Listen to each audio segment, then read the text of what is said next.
Vos sos hombre de números, de gráficas y estas cosas, y te pregunto, ¿tenemos mal crecimiento? ¿Tenemos ya una inflación alta? ¿Hemos superado las previsiones y probablemente lleguemos al 6% de inflación?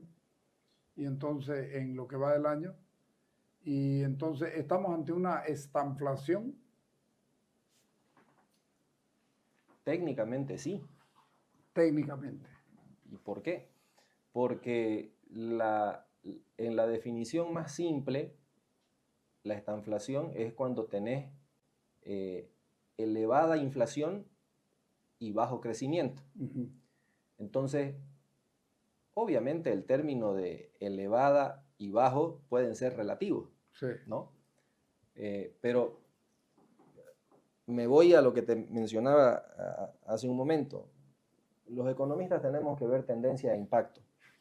Entonces, ¿por qué yo digo que ya estamos en los inicios de una estanflación? Porque, primero, en la variable económica de la previsión de inflación que el gobierno pone en el presupuesto general del Estado, está en 3,5. Ya. ¿Y en la calle en cuánto está? Previsión del 2024. Ya. ¿Ya? La inflación ahorita acumulada de enero a septiembre está en 5.5%. 5.5. Y anualizada a 12 meses, o sea, de octubre de 2023 a septiembre de 2024, está en 6.19. Ya. Entonces, ya está. Hay más inflación que crecimiento. Listo. Y el reporte de crecimiento del primer trimestre está en 1.3. Entonces, midámoslo al primer trimestre. La inflación anualizada al primer trimestre, o sea, de 12 meses, está en 3.06. Y el crecimiento está en 1.3. Entonces, hay 3.6 de inflación y 1.3 de crecimiento.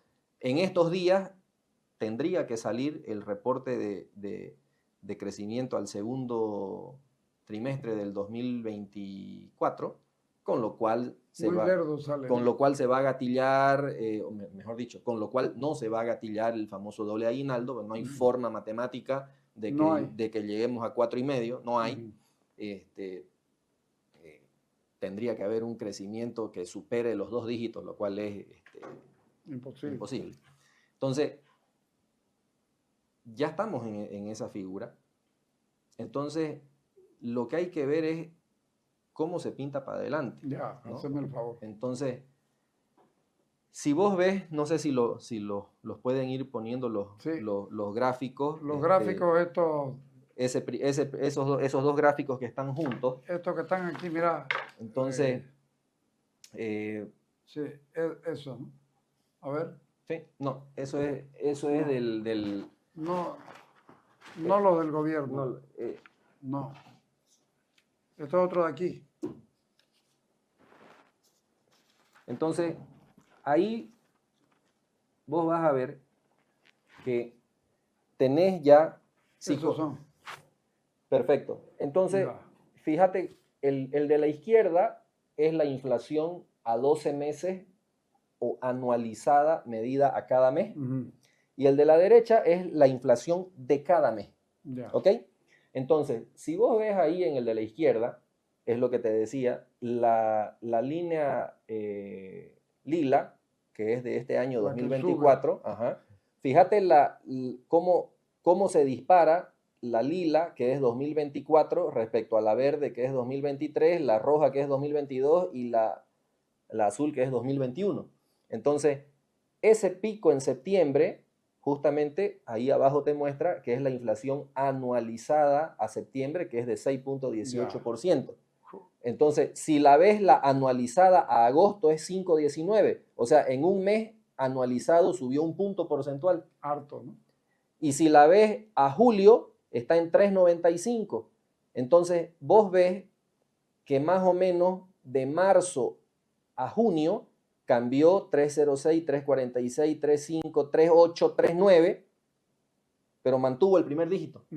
Y de ahí, de 395 a 519 a 618. Entonces, ya salta 2 dígitos. Claro, o sea, no a 2 dígitos porque no llega a 10 todavía, claro, pero la sí. tendencia te va mostrando. No, te digo 2 números. Claro, 2 puntos porcentuales. 2 puntos porcentuales.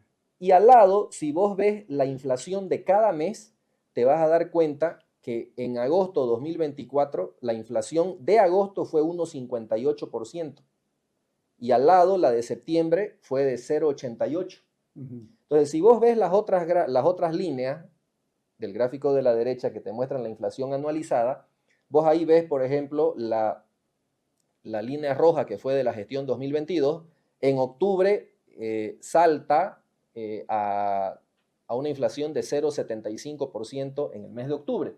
¿Ya? Obviamente, en octubre del 2022 y parte de noviembre hubo paro en todo el país y eso distorsionó las cosas. Sí. Pero si vos te fijas en el último cuatrimestre, no hay forma de que haya una inflación de 0. No hay. Entonces, pero asumamos que sea 0. Solo habiendo una inflación, o mejor dicho, que no haya inflación 0 en octubre, noviembre y diciembre, entonces vas a tener que la anualizada va a ser la misma acumulada a septiembre, o sea, 6,18, o sea, ya igual pasamos, digamos, ¿no? Entonces, pero si vos ves la tendencia y no hay nada raro, probablemente nos estemos acercando a un 8 o 9% como inflación de la gestión del 2024. Y tenemos un déficit fiscal del 8%, 9%. Bueno, en el informe que dio no hace mucho sobre los saldos fiscales, ya es de 2 dígitos, es de 10%. ¿no? Estamos complicadísimos. El segundo déficit más alto después del 2020 de la pandemia. Sí. ¿no? Entonces, ¿qué quiere decir esto? Vos venís desde el 2000... Algunos dicen incluso que es superior al de la pandemia el déficit.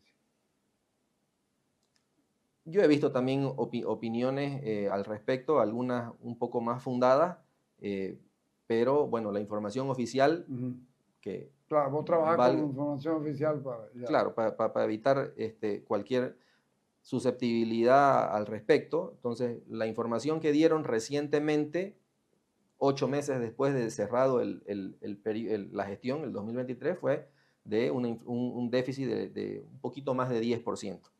Entonces, ¿qué implica eso? 10% respecto al Producto Interno Bruto. Entonces, vos vas teniendo déficit en los últimos 10 años.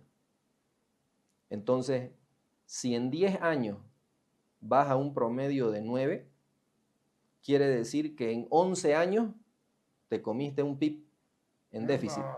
Claro. Es aritmética, sí. ¿no es cierto? Claro. 10% por 11 es 100%. Es 100%. Entonces, el tema es que el déficit lo tenés que financiar y eso lo financiás o con mayor impuestos o con préstamos al Banco Central o con préstamos externos. ¿Qué es lo que se ha dado? Entonces, lo que se ha dado es préstamo interno, gasto, la venta del oro, que es importante nomás. Es decir, por eso estamos yesca completamente. No tenemos respaldo, tenemos... Vos ahí lo que tenés... Pocos millones de dólares en efectivo, dicen que lo tenemos guardado en oro. Claro, vos no hay qué sirve? No hay que olvidar que llegó Bolivia como país a la cúspide el 2015 con un poco más de 15.000 millones de dólares de reserva. Claro. Y el último dato de los 15.000 millones de dólares de reserva, de los cuales un poco más del 80% era efectivo, o sea, dólares, los podías contar. Sí. No todo estaba en el Banco Central, por supuesto, porque está en bancos del exterior, claro, qué sé yo, ¿no? En el último informe, las reservas están en 1.700 millones, pero de los cuales alrededor de 160 millones solo es efectivo. Claro. O sea, 10%. El otro es el componente oro, que también ha tenido un efecto precio, por lo cual se elevaron las reservas, porque el oro en poquísimo tiempo ha pasado de 2.000 a... ¿Qué de 2.000? De 1.600 a 2.700 el precio internacional. El mismo monto, pero también ya se está cayendo el oro y vamos a tener problemas. ¿Al precio te referís? Sí. Claro, pero, a ver, si de 1.600 subiste a 2.700 y vas a 2.300, por decirte algo, igual estás hablando de un incremento neto que... Estoy de acuerdo con vos, pero le estás diciendo a los inversores extranjeros, a los prestamistas extranjeros y estas cosas, tenemos menos plata. Ah, claro. Para apalancar nuestras deudas. Claro, porque ya tu reserva de oro, tus lingotes, ya valen menos. Y por ende vas a tener un efecto, así como el efecto precio te hizo subir las reservas en la cantidad de toneladas de oro que tenés, el efecto precio a la baja también te las va a bajar la monetización de las reservas. Ahora, el gobierno dice, nosotros no vamos a tener problemas con el pago de la deuda porque privilegiamos esto por encima de cualquier cosa. Prestarte plata para pagar la deuda es un buen negocio. En nuestro léxico se llama bicicletear eso, ¿no? ¿O no? Es una forma de decirlo, y es que en realidad, ¿qué pasa? Cuando vos, fíjate que en su momento la principal crítica, y que era real, era ¿cómo te vas a prestar plata para pagar sueldos? Claro. ¿No ves? Es que no tiene retorno esa plata. Vos, la plata que te prestás es para hacer algo que tenga retorno. En un país, en una empresa o en una casa. Ya. O sea, mira, Los los agentes económicos son familias, empresas, Estado y sector externo. Es exactamente lo mismo. La diferencia es que en las casas, las familias, la cuantía son cientos. En las empresas pueden ser millones y en el Estado son miles de millones. Pero después, Carlos, la regla es exactamente la misma. Si gastas más de lo que te ingresa, vas a tener problemas en la casa, en la empresa, en el Estado, donde sea. Entonces, no hay mucho misterio en esto. Entonces, por eso cuando hacen referencia, por ejemplo, a las políticas de Milei de déficit cero, que hay que entender ese déficit cero, él habla progresivamente, primero un déficit cero a nivel de déficit primario. ¿Qué quiere decir eso? Antes de pago de intereses. O sea que incorporando los intereses vas a tener un déficit. Pero el segundo momento ya es un déficit cero incluyendo intereses. Entonces vos vas, en otras palabras, apretando la figura del gasto público. Empobreciéndole a la gente. Es que... O volviendo a la realidad. Volviendo a la realidad, pues, Carlos. Yo te voy a explicar por qué. Porque es verdad que la pobreza va a ser afectada. Pero ¿qué es lo que pasa? Que esa pobreza es friccional. ¿En qué sentido? Porque para que hayan esos datos de pobreza, como Estado ha subvencionado un montón de cosas, ¿no? Subsidios de desempleo, bonos de esto, bonos de lo... Entonces, pero esos subsidios, en su momento, si tienen un respaldo, es decir, que viene producto, qué sé yo, como fue en Argentina también, ¿no? Porque tenían el respaldo de ingentes cantidades de dólares que entraban, qué sé yo. Entonces, cuando tenés ese respaldo, es como que no hay problema. Que era el respaldo nuestro con la venta del gas, que ahora no lo tenemos. Que de hecho es parte de la filosofía, ¿no? del modelo que mencionan, que el Estado, vía esos excedentes, ¿no? hace una redistribución. El tema es que esos excedentes provienen de, como se llama en economía, sectores de enclave. Hidrocarburos, minería, gas. ¿Por qué se llaman enclave? Porque se enclavan, valga la redundancia, en sí mismos y tenés vos un efecto en el inicio y en el final de la cadena. Ya.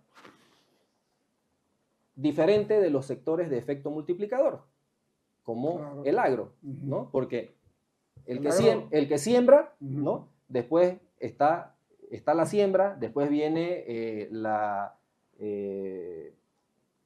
tenés que fumigar, entonces contratás las avionetas para que te fumiguen, después Está dando cosechás, trabajo, está el está dando transporte, trabajo, sí. estás dando esto, estás dando Ujú. lo otro, está te tienen que transportar, ¿no? Tenés el tipo que arregla las llantas al camión si se le pincha en el camino, el hotel, donde va a pernoctar el chofer, Claro. o sea, ¿me entendés? O sea, Ese es el efecto multiplicador. ese es el efecto A todo multiplicador. lo que llega esa actividad. A todo lo que llega a esa actividad. Ujú. En sectores altamente intensivos en capital, por eso se llaman enclaves. Entonces, ¿qué es lo que...? Tienen poca distribución. Poco efecto multiplicador. Claro. Entonces, ¿qué pasa?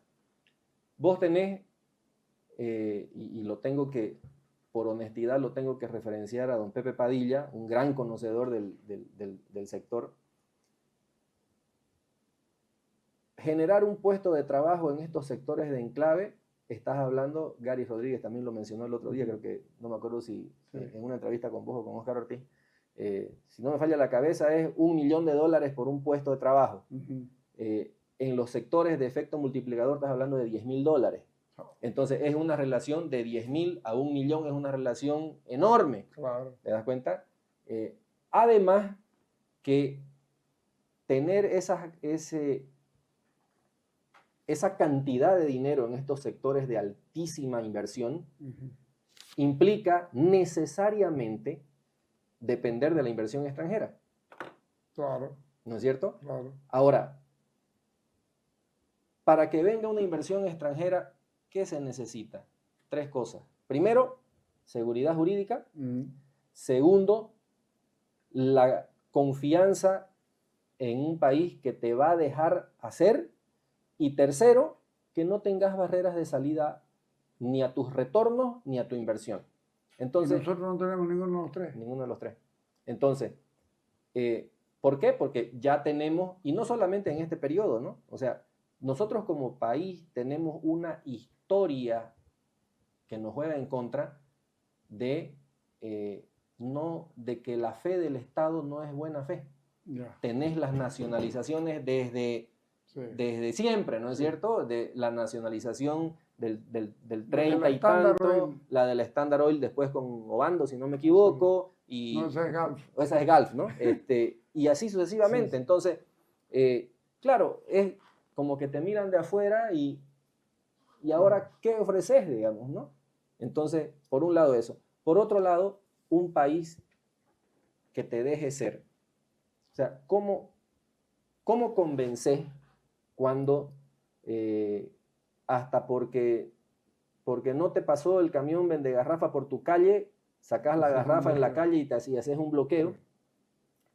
O bueno, un montón de ejemplos que podemos poner al respecto. Y lo tercero, ¿cómo haces para salir o para sacar tus excedentes si al final de cuentas tenés una estructura, en mi juicio, una estructura tributaria pesada para eso? Entonces, claro, y por defecto, no una ley de inversiones para sectores específicos, ¿no? ¿Sabes cuál es el problema? De que esa ley de inversiones, si la toman mañana, tiene un proceso, primero, de atraer, segundo, de explorar, y hasta para eso pillar. tenés que generar confianza, tenés que generar esto que no lo tenés. Entonces, si empezase mañana, tenés un periodo fácil de mínimo 7 años hasta que se encuentre gas, petróleo o lo que sea y empiecen a venir los ingresos por esos recursos, y mientras tanto, ¿qué? Digamos, ¿no? Entonces, ahora, decime, en febrero hicieron un plan de 10 puntos con los productores. En agosto aumentaron 7. No se ha cumplido nada. no hay facilidades, no hay transgénicos, no hay nada, no hay gas, no hay diésel, no hay hidrocarburos. Y todo esto, ¿en qué situación lo va a poner al país a corto plazo, el próximo año? ¿En qué situación vamos a estar? En una situación más complicada que la que hay ahorita, porque... ¿Cuánto más complicada? Mira, difícil de estimar. En números, digamos. No, pero seguro que vamos a tener un menor crecimiento. Y estamos en 1.1. Habrá que ver cuánto llega, pero seguro que un menor crecimiento. Probablemente la variable inflación esté un poco más acentuada todavía. Y personalmente no veo de qué manera pueda haber una razón sólida para que pueda haber de manera legal, si querés, que puedan llegar al país los dólares necesarios para mitigar este problema que afecta ahorita a todo mundo, con la agravante de que tenés un año electoral, ¿no? Ya tenés unas elecciones judiciales, que creo que es el 1 de diciembre, y después vienen las elecciones nacionales, digamos que en agosto. Y cuando hay elecciones, la preferencia por el gasto público es mayor. Claro. Entonces... Y el nivel de gasto de la gente es más bajo precisamente por la desconfianza que le generan las elecciones. Y además, porque en términos relativos, su poder adquisitivo se ha reducido. Claro. Porque hay una mayor inflación. Entonces, ¿y el problema del dólar? Es que parte de ese problema, o buena parte de ese problema, se está reflejando, por supuesto, en la inflación. Me decía un economista, no sube más el dólar porque no hay más plata para comprar. Y buena parte puede estar también por esa razón. Yo le estaba exagerando. Puede ser, porque al final de cuentas, si no tenés que transar, claro, se baja. El mercado es el que determina ahí. Claro. O sea, don Mercado no le pela. Ojo, ¿no? Por lo menos para mí, hay el fallo del Estado, pero no hay el fallo del mercado. Yeah. Entonces, es que ¿sabes qué es lo que pasa? Vamos a sentar antes de explicar el otro gráfico para que veas la... Te pido un corte entonces. Dale. Pido un corte. Dale.